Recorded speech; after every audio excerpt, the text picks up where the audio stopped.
Muito boa noite, é com muita alegria que nós começamos ao vivo mais um programa de Direção Espiritual, sob essa certeza de que a graça de Deus nos alcança, nos protege,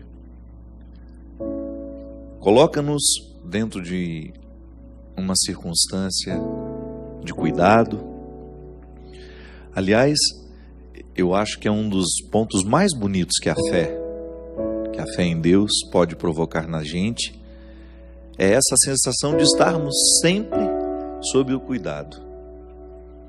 Ainda hoje, lá em casa, nós falávamos sobre como é difícil na vida de uma pessoa precisar enfrentar a doença, a idade, ou os dois juntos, né? A idade e a doença, sem ter alguém que cuide. É muito triste você ter de experimentar a sua indigência na solidão. O cuidado é uma experiência humana que nos ajuda muito a compreender o amor de Deus por nós. Quando eu sou cuidado ou quando eu sou o cuidador. Quando eu estou num destes papéis, eu tenho uma oportunidade única de compreender o que significa ser cuidado por Deus. Porque a fé nos ensina, e esse conforto nos é dado pela fé, que a graça de Deus é o amor, a misericórdia que antecede toda e qualquer atitude humana. Na teologia nós aprendemos que a graça é o amparo da vida humana. É simples de entender. É como se fosse uma antessala que não nos pertence, mas nos foi dada. Sabe? Ela não é produzida por nós, mas nós podemos frequentar. Não fui eu que construí a antessala. A sala eu estou construindo, que é a minha vida, mas a antessala não. Me foi dada o direito de frequentar. Então me antecede.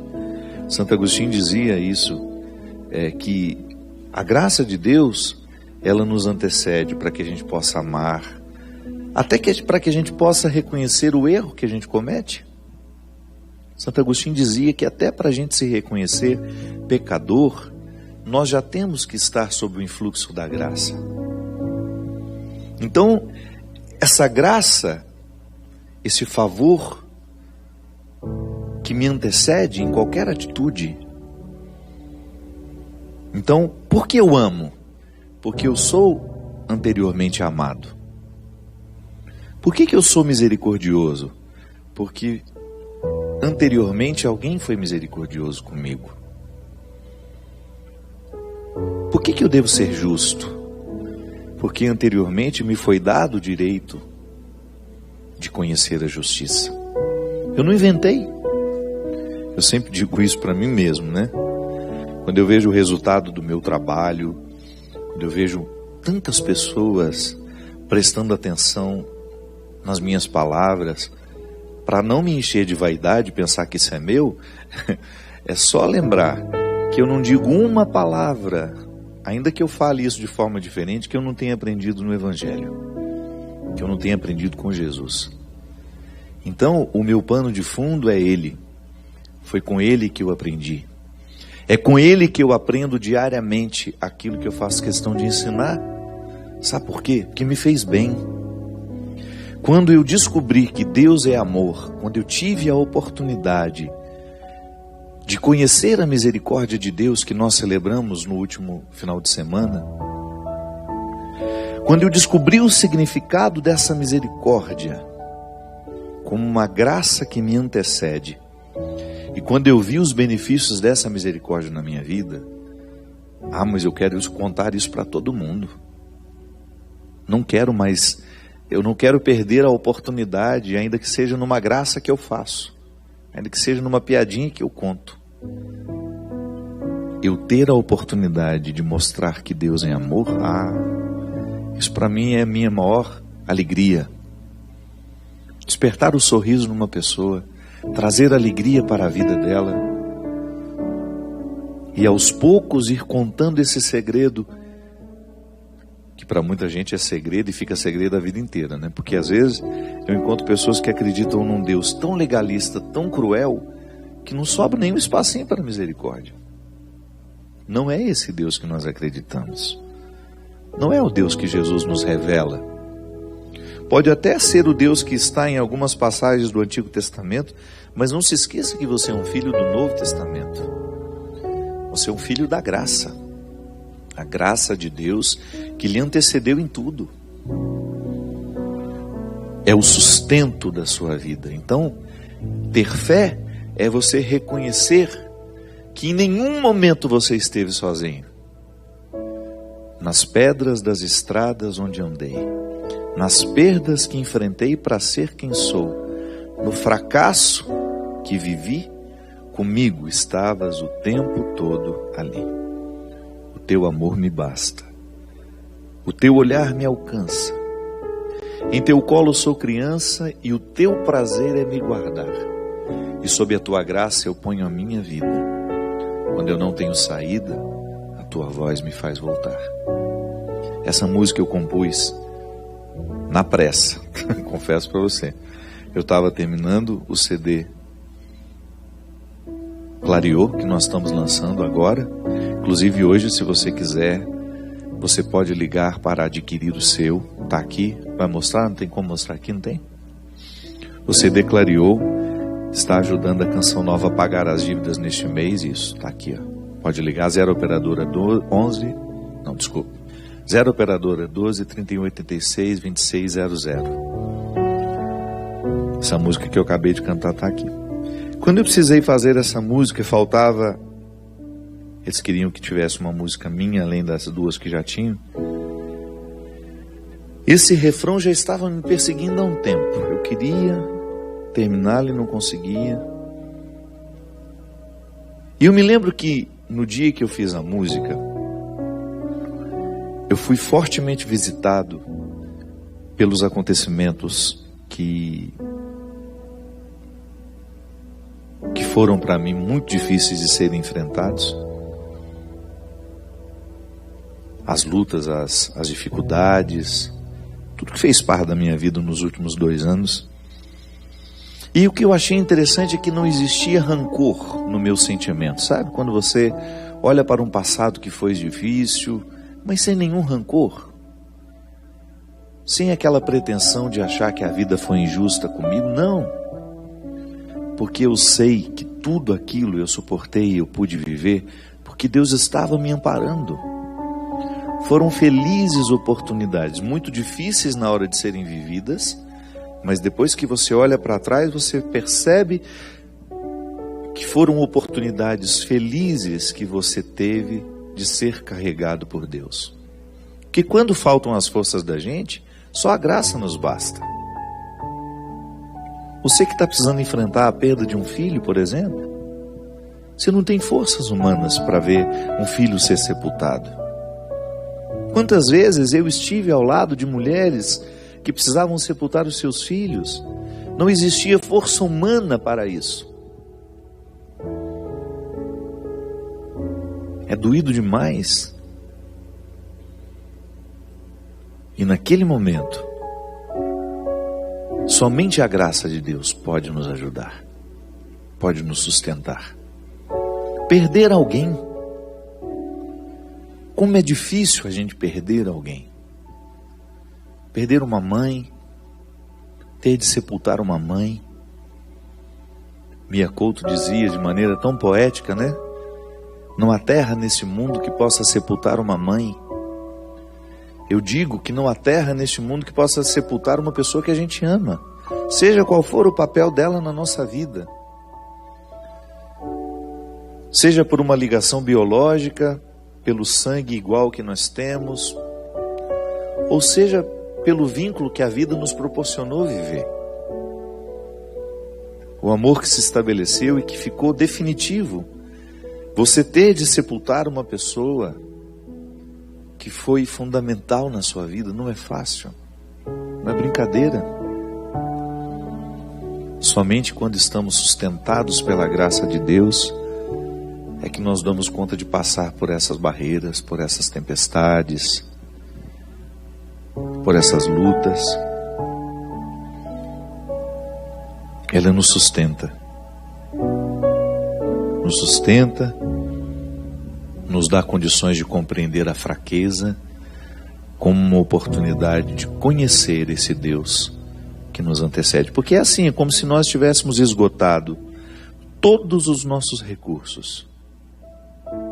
Eu já dei a minha paciência, eu já dei a minha caridade, eu já dei a minha coragem, eu já dei o meu amor, eu já dei a minha misericórdia e não sobrou nada de mim. Então, Deus vem e me sustenta com aquela reserva, como se fosse o nosso pré-sal, né? Quando você acha que você já esgotou todas as riquezas do solo, você ainda chega ao lugar que não é seu mais, aquela antessala, mas que está à sua disposição, como uma reserva para lhe ajudar a prosseguir. Mas o conhecimento dessa graça, o conhecimento dessa reserva, só é possível àqueles que ousam misticamente aprofundarem a sua fé. Porque senão nós vamos ficar dentro de um contexto raso de espiritualidade, sabe, de favores e deveres, de direitos e deveres. Um Deus que nos presta favor, um Deus a quem a gente faz umas gracinhas com o nosso comportamento, a quem a gente paga algumas promessas, a quem a gente faz algumas orações decoradas. Não estou falando dessa religiosidade rasa. Eu estou falando de um mergulho humano, numa compreensão mística, de um Deus que está em nós, que nos orienta, que mexe no nosso jeito de ser, e que vai nos ajudando a conhecer essa antessala, onde Ele está nos sustentando. Porque se eu vivo o meu cristianismo somente na sala que eu conheço, a sala das minhas virtudes, a sala dos meus empenhos, a sala das minhas coragens, das minhas disciplinas, eu corro o risco de viver um cristianismo sem Cristo, sem Deus, sem graça. E à medida em que eu vou perdendo o meu vício, a minha vitalidade, o que me sobra? É aí que muito desamparo se estabelece. É aí que muita fé, que parecia fé, cai por terra quando você percebe que não há Deus naquela história. Há apenas uma busca de si mesmo, que parece religiosa. Porque chegar a essa antessala é o quarto dos fundos, né? Isso em hebraico chama-se debir. O debir, na cultura hebraica, era o quarto dos fundos da casa, o quarto sem luz, o quarto mais difícil de se chegar. E depois essa palavra foi colocada no contexto do templo. O templo de Herodes, quando ele foi construído, o debir era o santo dos santos, o lugar onde os sacerdotes só entravam uma vez por ano. Interessante isso, né? O lugar onde o sacerdote entrava apenas uma vez por ano era separado da sala do templo. Eram 3 salas, separado por uma cortina, e ali havia a prevalência de um mistério. É disso que nós estamos falando. A nossa espiritualidade precisa nos levar ao debir, precisa nos fazer chegar a esse lugar reservado, onde só cabe você e Deus. É lá neste lugar que você aprende a teologia da graça, não academicamente como eu pude aprender. Não estou falando de estudo acadêmico, mas de você compreender na prática da fé o que significa ser sustentado por Deus. Porque essa frase é usada tantas vezes, mas quem de fato sentiu isso? Vamos deixar de hipocrisia. Quem de fato sentiu que depois de não haver mais forças humanas, você experimentou uma força que não era sua, que te segurou,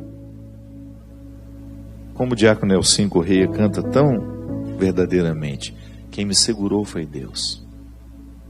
Sim, chegar à verdade dessa expressão, e não apenas a repetição, que Deus me sustente na hora da minha dor, tá? É bonito dizer isso. Mas isso só vai acontecer se a minha espiritualidade for aprofundada e eu viver um caminho em Deus que me faça visitar pelo menos de vez em quando esse Debir, esse santo dos santos. Porque uma religião que não me coloque a sós com Deus, ela pode ser muitas vezes uma prática social, um compromisso de domingo, vou à missa, volto para casa, e ainda não sou capaz de viver os benefícios da minha fé, que é justamente acreditar que há um Deus que me antecede, que chegou antes de mim, que fez por mim. Eu acho bonitinho porque eu tenho uma equipe de trabalho que me ensina humanamente o que significa também isso. Graças a Deus, tenho uma equipe a mesma equipe há muitos anos. Nós já somos irmãos de estrada, né? E eu acho tão delicado da parte deles, é claro, são todos remunerados por isso, mas eu estou falando é do amor que transborda. Eu não estou falando do fruto da remuneração, não é só competência, é amor. Quando chegam antes de mim para preparar por mim, para que quando eu for exercer o meu ministério esteja tudo de acordo, sabe? A equipe que prepara o som, que prepara o palco, que prepara o cenário, que prepara o lugar que eu vou esperar.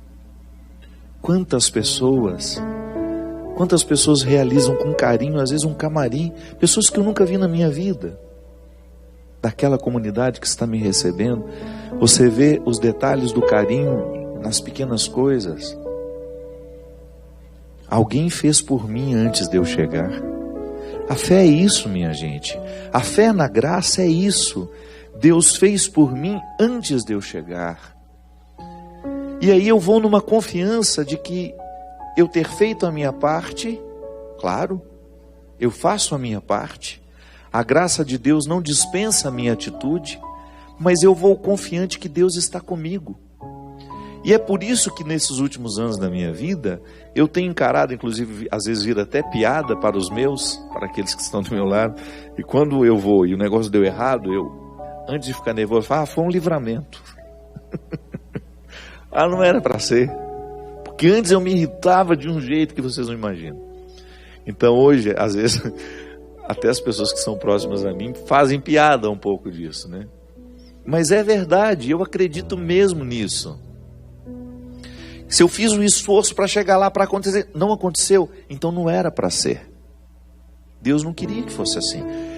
A mim é um conforto espiritual. Me livra da ira, me livra de muitas vezes querer ter o controle de tudo, sabe? E aí eu me sinto cuidado por Deus. Não era para ir nessa hora, porque Deus preparou uma hora melhor para mim. Vai ser melhor ir amanhã. Às vezes eu estou naquela ânsia de ir embora para casa e não deu certo. A minha equipe tentou de tudo, não deu certo. Eu falo, então tá bom. É livramento, não era para ir. Me sinto cuidado por Deus. Faço a minha parte.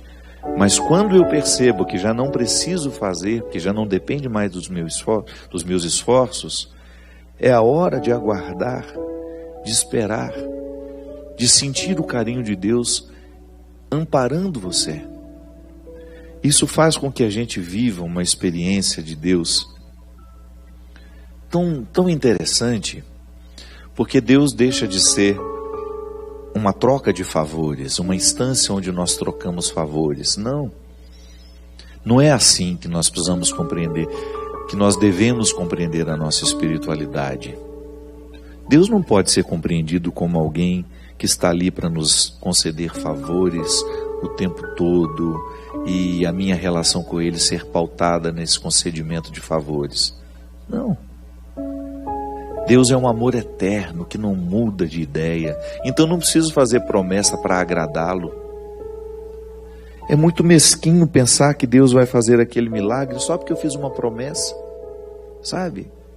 A nossa espiritualidade precisa amadurecer e pensar que o amor de Deus está sempre à nossa disposição. Ele não muda de ideia. Ele quer sim que você consiga o emprego. Ele quer sim que você tenha saúde. Deus não muda de ideia em relação àquilo que é bom para nós. Mas nem sempre nós conseguimos saber o que é bom para nós. Então a fé consiste em você permitir que depois de você ter feito todo o esforço para aquilo que você queria, você trabalhar com a possibilidade de que alguma coisa dê errado, porque não era isso que Deus queria exatamente para você. Não é sempre que o meu querer é o mesmo querer de Deus. Às vezes eu posso estar enganado. Ainda essa semana mesmo eu coloquei lá no meu Instagram. Nem sempre o desejo é confiável.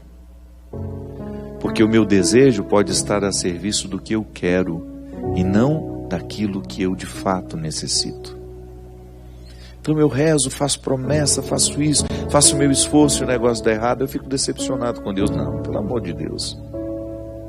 Por amor a Ele, a nossa espiritualidade precisa ser madura. Fazemos o nosso esforço, nós rezamos, nos empenhamos, mas Deus não aceita moeda de troca. Isso é mesquinho demais. Deus não é mesquinho igual nós somos, viu?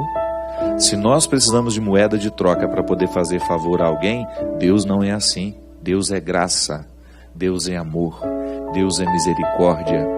E não adianta tentar negociar com Ele, porque Ele não muda de ideia. Ele só quer o nosso bem. E se não acontece de acordo com o que nós esperávamos, pode ser que aquilo que nós tanto desejávamos não é o melhor para nós. Deixa que o tempo lhe responde. Quantas pessoas insistiam, ficavam até magoados com Deus. E depois percebiam que aquilo que havia acontecido, que aquilo que havia sido negado, era na verdade um favorecimento. Volto a dizer, precisamos ter muita maturidade espiritual para compreender os nãos da vida, as perdas, os sofrimentos e as lutas. Nós vamos para um rápido intervalo e a gente volta já já com o programa Direção Espiritual. Aproveita o intervalo, liga aqui, faça o pedido do CD Clareou e ajude a Canção Nova nesses meses de maio e junho, né, que vão ser os meses da campanha, não é isso? Com CD. Esse produto vai estar especialmente na programação dos pagamentos da Canção Nova. Se Deus quiser, nós vamos ajudar a Canção Nova, você levando esse CD para sua casa, clareando a sua vida com músicas que marcaram de maneira muito positiva esses últimos 3 anos da minha história, que eu tenho certeza que Deus vai visitar você também através dessas canções. Aproveite o intervalo, faça a sua ligação para que você possa receber já já o CD Clareou aí na sua casa. Daqui a pouquinho a gente volta.